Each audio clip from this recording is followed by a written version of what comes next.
นะโมตัสสะภะคะวะโตอะระหะโตสัมมาสัมพุทธัสสะนะโมตัสสะภะคะวะโตอะระหะโตสัมมาสัมพุทธัสสะนะโมตัสสะภะคะวะโตอะระหะโตสัมมาสัมพุทธัสสะพุทธังธัมมังสังฆังนะมัสสามิ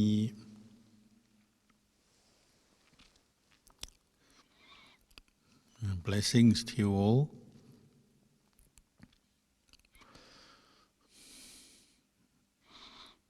It's a commonly voiced criticism of Buddhism, often from people who don't understand Buddhist teachings much, that the Buddha and the Buddhist teachings only talk about suffering and stress, what we call dukkha. So it sounds kind of miserable and makes people think life is just miserable. And because many people tend towards negativity and pessimism, then it only seems to reinforce that view when they think like this. Of course, the Buddha talked a lot about happiness and well-being, and the goal of Buddhist practice is to overcome dukkha or stress and suffering, to end it. And so if you end dukkha, then you get sukha, happiness. And if you take the time to read, suttas, or people talks about the suttas and what the Buddha taught, there's a lot in there about the happiness of life. And it's another way of looking at the practice that we do, is as well as saying recognizing what is suffering and ending it, we're also recognizing what is happiness and how to develop it.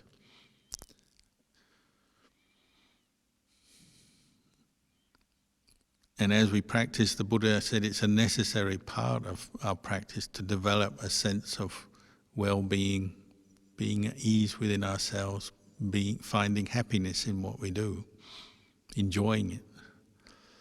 And that's not actually that difficult when you're doing wholesome, good things.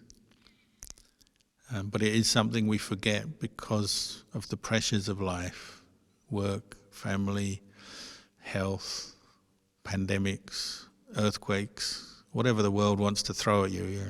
It's easy to forget to be happy and to find happiness and get caught up in the problems and the difficulties of life. So it's something we have to keep coming back to, reflecting on, learning about, understanding what is happiness. And the Buddha talked a lot about the hierarchy of happiness. There's happiness and then there's happiness. And some happiness is deeper and more profound than others. Some happiness is longer lasting than others. There's the limitations to happiness as well. So the Buddha was always encouraging us to learn and investigate our experience. Things are not always simple and black and white. But it's still valid to use the term happiness as a guideline in our practice. And one thing the Buddha said, a way you can look at your practice, and what people, especially these days, we're also obsessed with how well we're doing. We've put time and effort into our practice. How well am I doing? We want confirmation that we're doing it right, that we're getting results, and so on. Well, one way you can do that is just reflect on your state of mind. And ask yourself, are you happier at the moment than you were in the past? Or are you more stressed? And that's not just one moment in time. Of course, if you're experiencing a bit of pain or going through some unpleasant experience, you may find it hard to say you're happy. But generally, overall, can you say you're happier this year, this time, than you were last year? And it is a valid way of looking at your life. Are you going in the direction of increasing happiness or increasing suffering? And if suffering is increasing, well, that should be ringing alarm bells for you. because it's saying there's something wrong, because it doesn't have to be like that.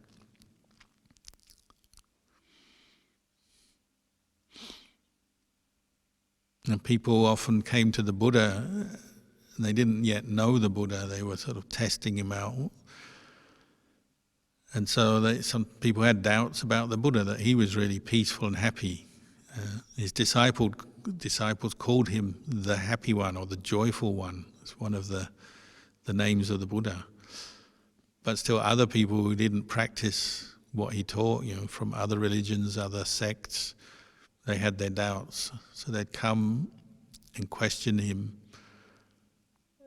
And many people in those days, as the same as today, that they had the view that probably happiness is equivalent to having lots of money, power, wealth, property. That should be a real source of happiness. So when they look at the Buddha living very simply as a monk in the forest, having relinquished all his wealth, property, power, they assumed he must be unhappy, miserable.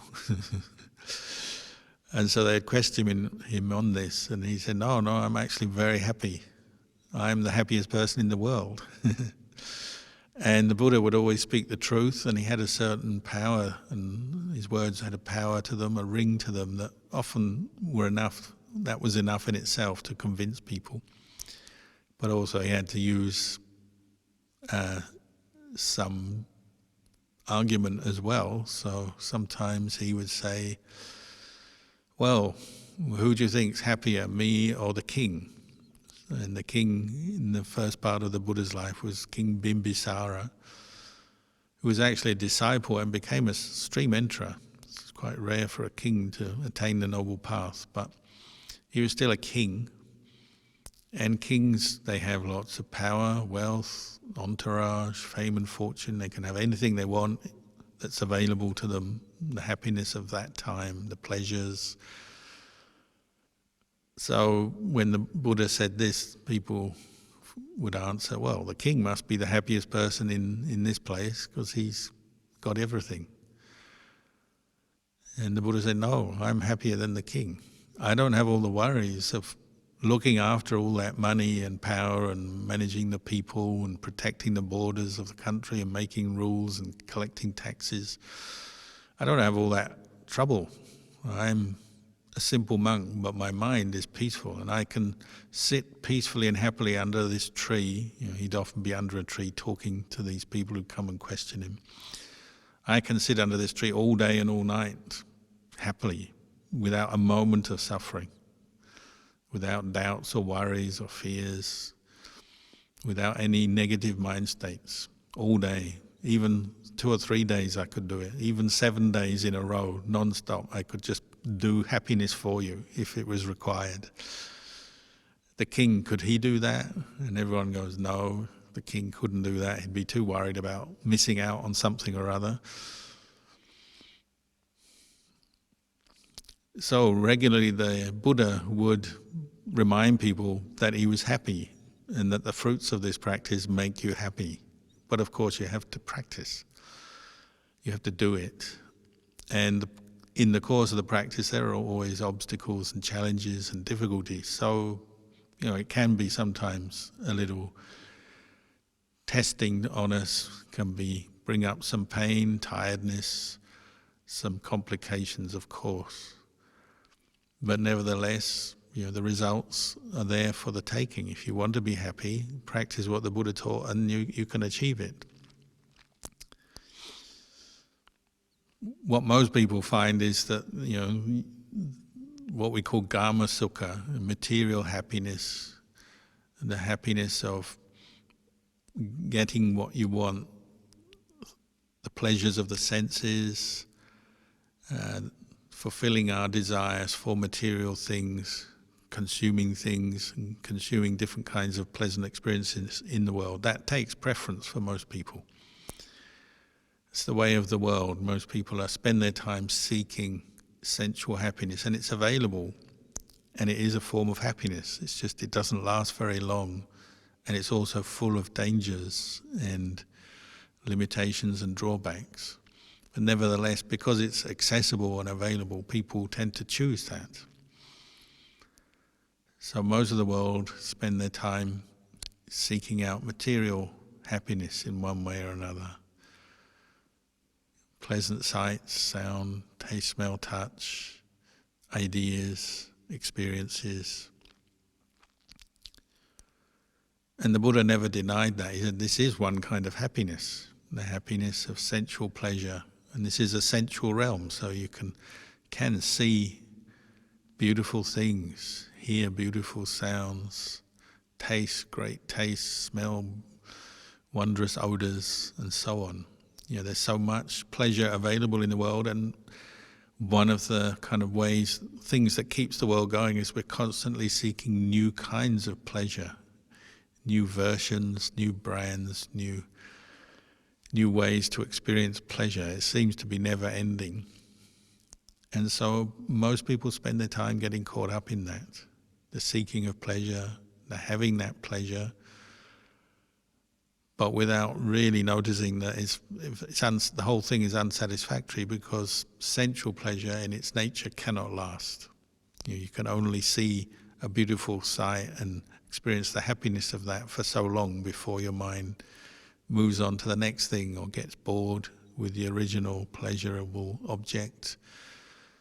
And as we know, pleasure also diminishes through indulgence. So as Ajahn Chah used to remind the monks all the time, how many times can you eat your favourite food before it becomes boring or unattractive to you? You get bored with even the most pleasant things. And that's the nature of the sensual world. So there is happiness there, and the Buddha never denied that. But he said, look at it closely, examine it, and you'll see it's very temporary, it's impermanent, temporary, and also it leaves its problem. It actually leads on to more stress and suffering, because you have to keep finding the sources of these pleasures, sense pleasures. You keep having to earn the money to buy the stuff or travel or do whatever it is that makes you happy. You keep having to do it, and you also keep experiencing discontent, because you have the pleasant experience and then it fades. So you try and cling on to it, or you try and get back to what you had before. So anyone who sort of takes a step backwards or listens to the Dhamma from a wise teacher, a noble one, or the Buddha, may get this new perspective that sensual pleasure is there. There is this happiness in the world, but it's only so good, and it's also quite intoxicating or addictive. We get addicted to all kinds of pleasures, technology, and pleasant experiences that we can have through travel, which is why in lockdown and pandemic, a lot of people are experiencing frustration because they can't travel, they can't go and get what they want or pursue certain activities that bring them pleasure. So they're experiencing a lot of that frustration. So this could be the cause for you to step back and think, all this material happiness and sensual happiness I've been pursuing, is it really worth it? It's like you've got one foot on the path now. When you see that, one foot on the Eightfold Path towards Nibbana, it's like one step on the rung up, saying, well, actually there must be a better kind of happiness, more satisfying, lasting kind of happiness. And the Buddha says, well, yes, there is. It's the happiness of wholesome mind states, what we call kusala, karma, making of karma, mano-karma, karma made through the mind. We make karma through our speech, our actions as well, but it begins in the mind, mano-karma. Wholesome karma generates inner happiness. So somebody who is following the Buddhist path will have had some kind of insight that, well, there is happiness of the material world and all the things that the world has on offer, all the flavors and products, but there's something better that's deeper and more satisfying. That's the inner happiness that comes, first of all, by putting effort into cultivating wholesome, good states of mind, wholesome intentions. So somebody who sees the value of this, training their mind to develop wholesome dhammas, skillful dhammas, and to abandon unskillful dhammas or unwholesome dhammas, they're moving towards this inner happiness the Buddha was talking about, which is independent of material things. So in that sense, it's better.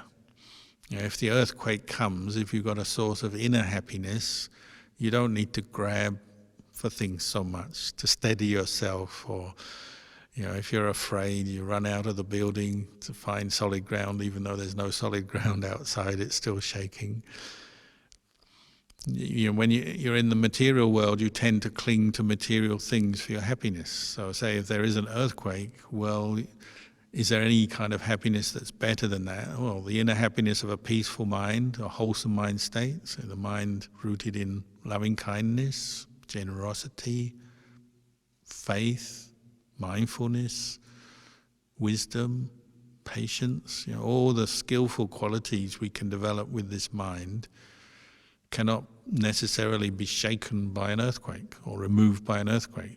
They could be, because an earthquake could stimulate you to panic or get afraid, just as the threat of COVID-19 or seeing somebody doing something threatening or aggressive, or hearing somebody insult you. Certain experiences can certainly take away these wholesome mental states we've been developing, but they don't have to. If you really develop them well, they could stay even through an earthquake. Your goodwill doesn't have to be shaken by an earthquake. Your mindfulness doesn't have to be shaken if you practice it well enough. And this is a reflection the Buddha gave us. He said, the good you develop internally in your mind, in your heart, through developing wholesome dhammas, wholesome mental states. Ultimately, no one can steal it. Nobody can take it away from you because it's inside. Nobody can compete with that. Nobody can take it away. They can't reach inside your heart and steal your kindness or your mindfulness. Floods can't take it away, earthquakes, bushfires, whirlwinds, whatever the world has to throw at you. Ultimately, they can't take away the good karma and the wholesome mental states you develop on the inside. As I said, they can stimulate fear, panic, worry, and so on, which may lead to a degeneration or disappearance of the wholesome mental states. But it doesn't have to be like that if you're practicing. And one of the aims of our practice is to make the mind firm and steady in wholesome dhammas. So one way you define noble ones, people who have practiced and experienced results from their practice, extreme interests, their mind has reached at least one level where these wholesome qualities are unshakable. So yes, earthquake comes, stream enterer doesn't lose all the Dhamma that they practice and all the insight and all the good wholesome qualities. It's still there. Earthquake, COVID-19, economic collapse, disaster. Sotapanna still has their wholesome Dhammas to rely on because they're internal, that can't be taken away. They still have their unshakable faith in Buddha, Dhamma, Sangha. No more doubts about that. They have their sila. No more doubts about keeping sila and having integrity in their conduct, not harming others.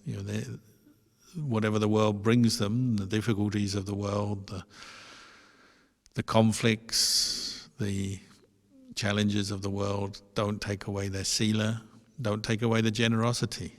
Their generosity is established. So a stream enterer has generosity established. So monks, we have a rule that we're not allowed to over-indulge in asking a stream enterer for things to support us. We have rules to protect them because they just give, because generosity is established in their heart. Earthquakes can't take that away. It's established, it's there, it's present. And they have mindfulness and insight and samadhi, and they have all these kinds of internal happiness that have become established and present in their mind. So it's one way of looking at the practice. You're aiming to develop this inner happiness based on skillful, wholesome mental states that cannot be removed by external people or events. That's the aim of the practice. Of course, in the process of leading up to that, you'll go through periods where these things do disappear. You lose your metta, you lose your mindfulness. As we know, when we meditate, we can have vast periods of dark time where the mind has gone, we don't know where it's gone to. And it's gone into deep space, deep sleep, or it's gone into a fantasy world that may be very intoxicating and exciting, but there's no mindfulness or insight there. We've all experienced that. And that's because we haven't yet fully established these wholesome mental states. So we have to keep practicing. One of the limitations of wholesome mental states is there's still something we manufacture, we construct. We call sankharas, the sankhara khandha, or the khandha of mental formations. It's something you construct, you build all the time. So you keep bringing up wholesome dhammas, generosity, kindness, mindfulness, wisdom. They're not there all the time. So you have to keep creating them. So that is one limitation as you practice on the path of even this inner happiness that we're developing. It's self-manufactured, self-created. So it can fade sometimes under pressure. So when things go wrong, we can lose our mindfulness and get cranky and angry and annoyed and take it out on others, take it out on ourselves, and sit brooding for the whole day maybe. And that's because we're still in the world of mental formations, volitions, and sometimes we can't maintain the wholesome ones, the good ones. So the negative ones come in, take over the mind. And a lot of our practice is this battle between the wholesome and the unwholesome. In Thailand they say a noble one of the ways they describe them is they're somebody with merit. Say somebody with merit, say a noble one, doesn't get angry very easily. It doesn't mean to say they're always in a cocoon where nothing ever happens for them.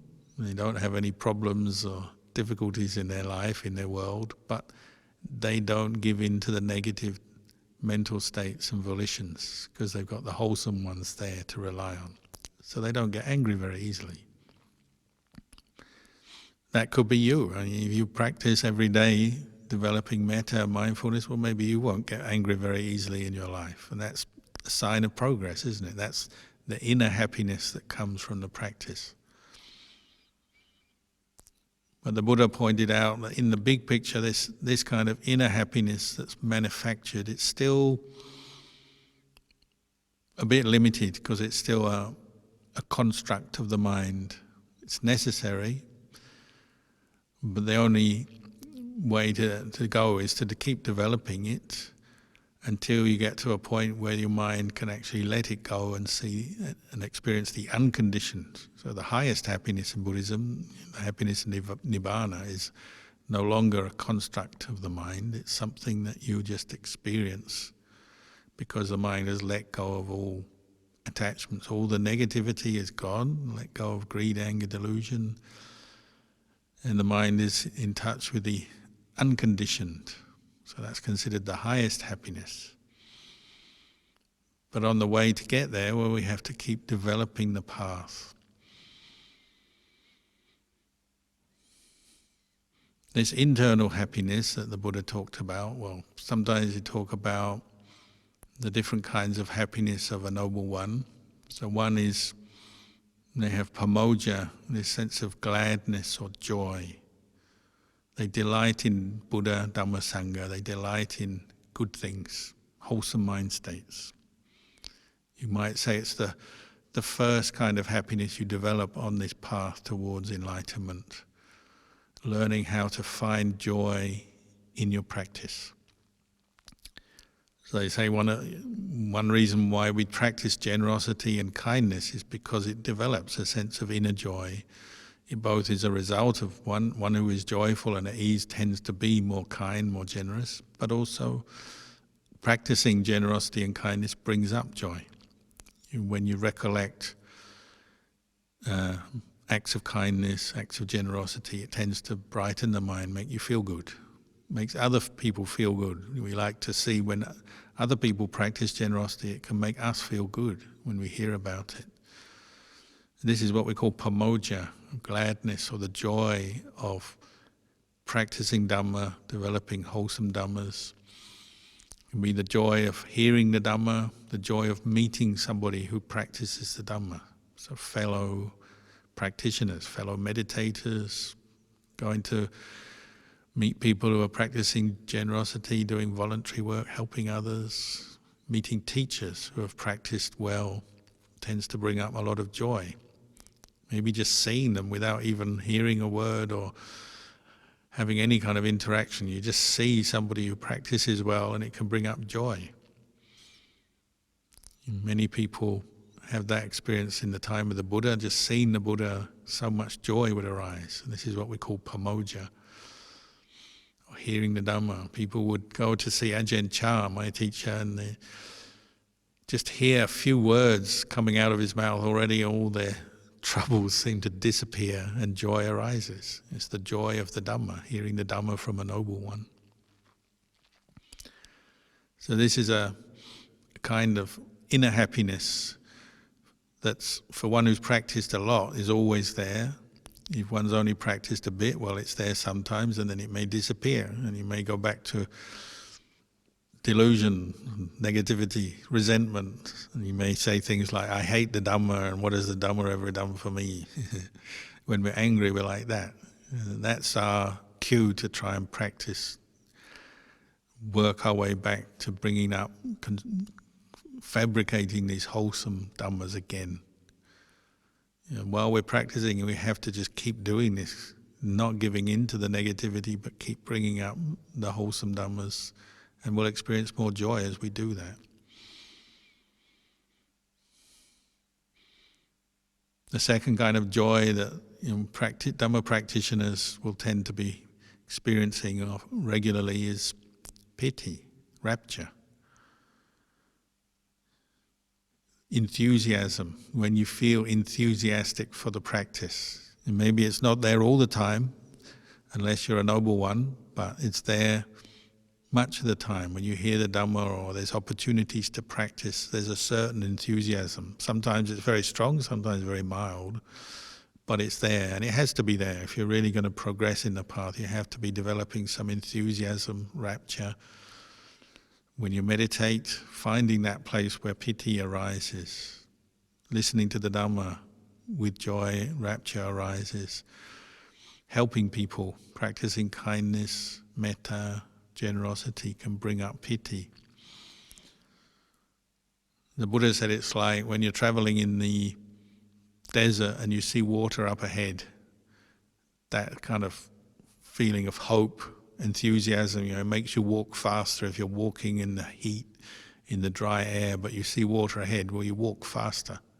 You try harder because you know it's there. So you're enthusiastic, you're interested, you're focused. So it's a very important part of the Dhamma is bringing up piti. And it's a form of happiness. Piti tends to, you might say, solidify or become more established in the mind with the experience of passaddhi, which is another kind of inner happiness. Passaddhi means tranquility, and it's where both body and mind become tranquil, calm. And that can arise not just from meditation, but from acts of goodness, hearing Dhamma, making offerings, helping people. The body can become tranquil, especially as you engage in skillful actions over time. You become more tranquil, more calm, physically and mentally. You relax as you let go of some of your negativity and tension. Say you're doing an act of dana, maybe just cooking food to offer to monks, or you go and help somebody, do some volunteering somewhere. as you do that longer and in a more deliberate way, well, gradually you become more tranquil doing it. You absorb into that skillful action, and so body and mind become calm, at ease within themselves. There's another form of happiness, very tangible, very obvious, when your mind and body settle down. It's the opposite of being agitated. It's the opposite of being stressed, tense. When we're stressed, when we're caught into negative thoughts, we're tense. So there's another pointer to your state of mind. How tense are you at work or in different social situations or just within yourself? Learn to relax, bring up the tranquility, both through meditation but also thinking of wholesome things. It's inner tranquility that's not dependent on tranquilizers. It's independent of pills and potions and other external things. It comes through the presence of wholesome Dhammas. It's an inner kind of happiness. If you become more familiar with it, then your mind quite naturally inclines towards tranquility, because it's the better way to be. It's happiness. And tranquility lays the foundation for the deeper happiness of Sukha, Sukha Vedana, where you're actually experiencing the pleasure of wholesome states continuously. This contentment, deep mental happiness and contentment. As we say in Australia, no worries. It counteracts worry and anxiety that we have over everything, don't we? We can get anxious over the silliest little things, over what people think of us, what we've got to do tomorrow, making a phone call, doing something, going here, going there. We get anxious over everything, anxious over our health, anxious over what's going to happen tomorrow, anxious over unknown situations, all the kinds of things we can create in our mind bring anxiety. But this sukha, this inner happiness, contentment, counters that, and the mind becomes peaceful even in a situation that may normally prompt anxiety. So the earthquake comes, earthquakes are enough to promote anxiety in anybody, but if you're used to training the mind, well, it doesn't have to remove the feeling of happiness. You still have to act appropriately and leave the building or do whatever you need to do in an earthquake. But it doesn't have to be done with anxiety and panic. It can be done with happiness. Whatever the fearful thing is, whatever you're facing in life that brings you anxiety, driving tests, exams, air travel, meeting difficult people, unpleasant social situations, whatever it is, this inner sukha, inner happiness counters the anxiety, can bring you calm. Like in Australia, all the kids are coming up to their exams now, so anyone who knows how to meditate maybe has an advantage because they know how to calm their mind and experience a bit of inner tranquility and happiness. And then your mind can think better and function better in an exam. It counters the panic.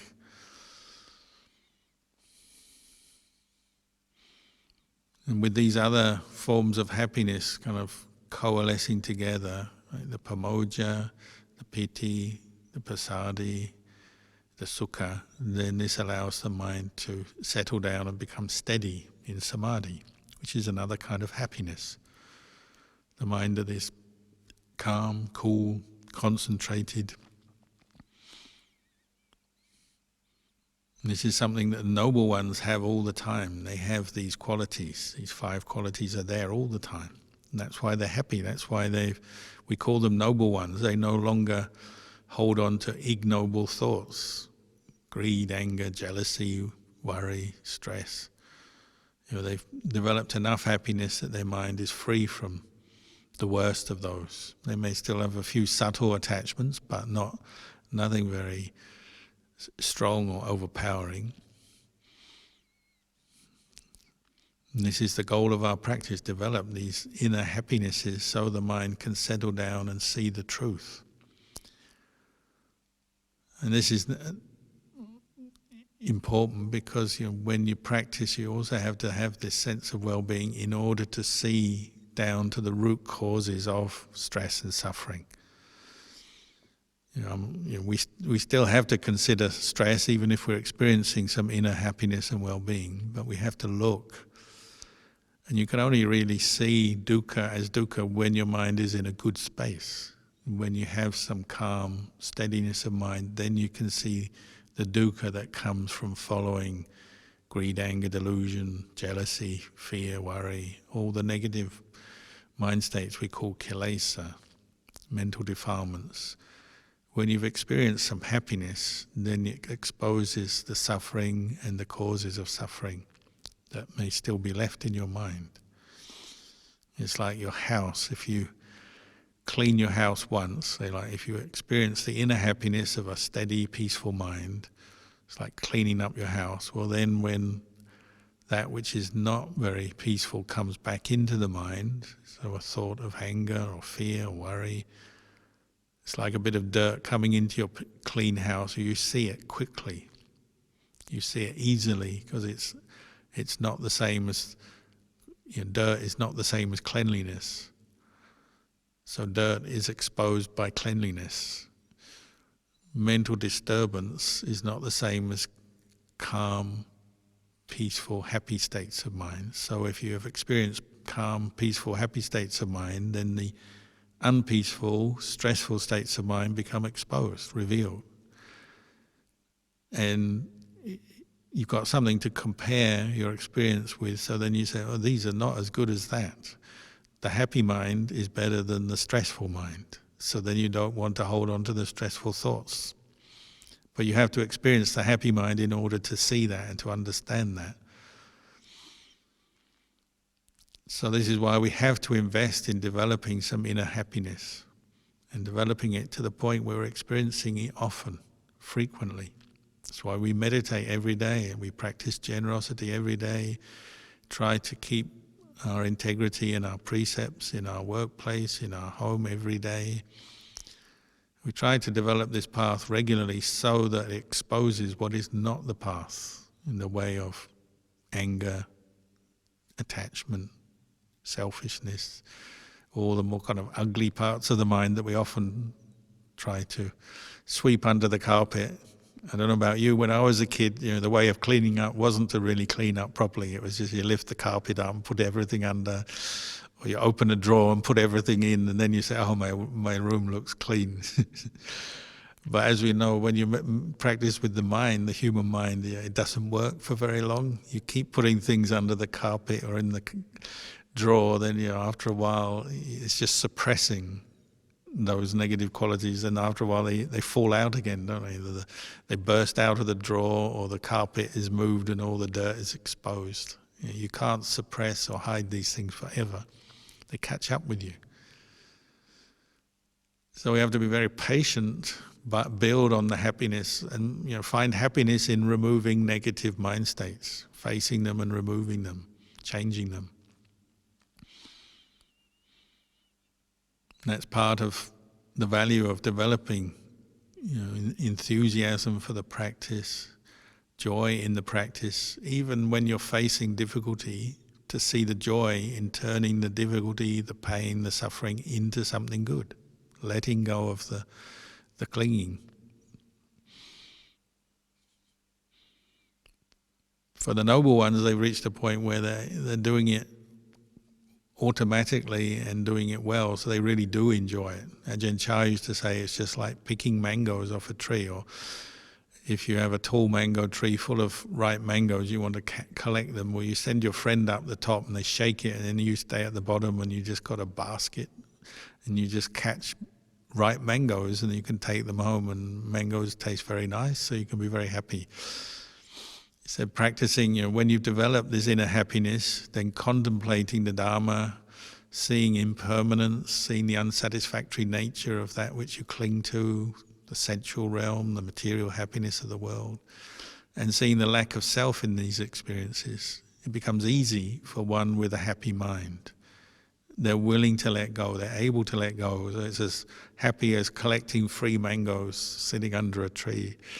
Your friend is doing all the work. The friend is like this, the practice of mindfulness and insight, doing all the work, and then you're just collecting all the fruits. Sounds great, but of course we have to practice to get to that point. So we need to keep putting effort in, keep being patient with the difficulties, don't give up. If we don't give up, sooner or later we'll have a nice basket of mangoes we can go and eat. So anyway, tonight I've just been talking a little bit about happiness and the importance of developing happiness, finding happiness in your practice, even when you're dealing with unhappy situations and unhappy things. Find the happiness in that, and then you can get beyond it. So maybe I'll leave the talk there, and maybe there's some time for Q&A after.